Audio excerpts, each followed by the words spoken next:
Donc c'est la version à l'heure actuelle 26.3.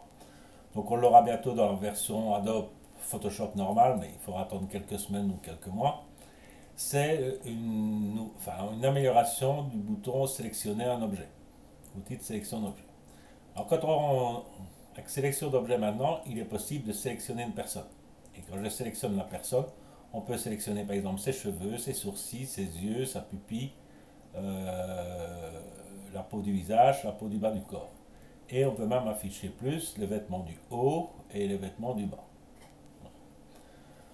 Donc, par exemple, sur les cheveux, si je prends les cheveux et que je fais appliquer, il va me créer une sélection. Et moi, tout simplement, je viens faire, donc, par exemple, une teinte saturation. Et je vais changer un peu ces cheveux pour les avoir un peu plus orange pour aller avec le reste de la peinture. Et peut-être augmenter un peu la saturation également. Voilà. Donc si on veut faire ça.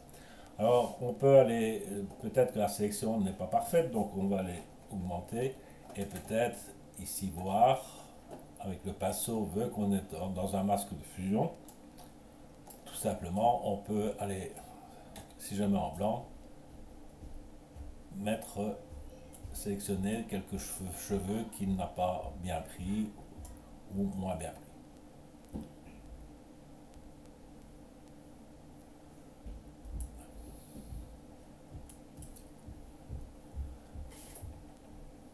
Donc si je l'enlève, vous voyez qu'il a bien essayé de changer la sélection. Autre chose qu'on peut également faire, c'est que quand on a l'outil de sélection, on peut passer, donc si on prend sélection d'objet, si on vient, donc il sélectionne ici tout parce que je suis sur un masque de diffusion, si je me remets bien sur l'arrière-plan, par exemple, je peux sélectionner le pantalon. Alors, pantalon blanc, ben, sur cette photo, moi je trouve qu'il ne donne pas trop bien, enfin c'est mon avis.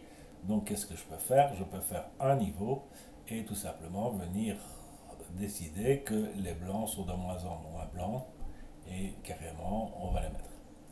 Alors, vous voyez qu'il y a une ligne, si on regarde bien, ici on a une ligne, il suffit d'aller sur le masque de fusion et demander un décalage du contour. Voilà, on va décaler le contour jusqu'au moment où cette ligne blanche disparaît. Alors, ça marche avec une seule personne, ça marche également si on en a deux. Je vais faire un OK parce que sinon il ne sera pas content.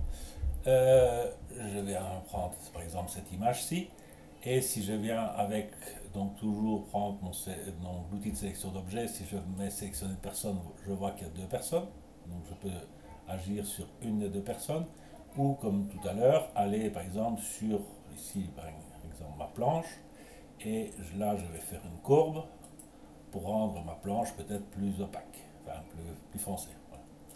Donc c'est un nouvel outil mais qui a l'air, qui fonctionne de manière tout à fait correcte, et ça vous permet de sélectionner une des personnes dans votre photo.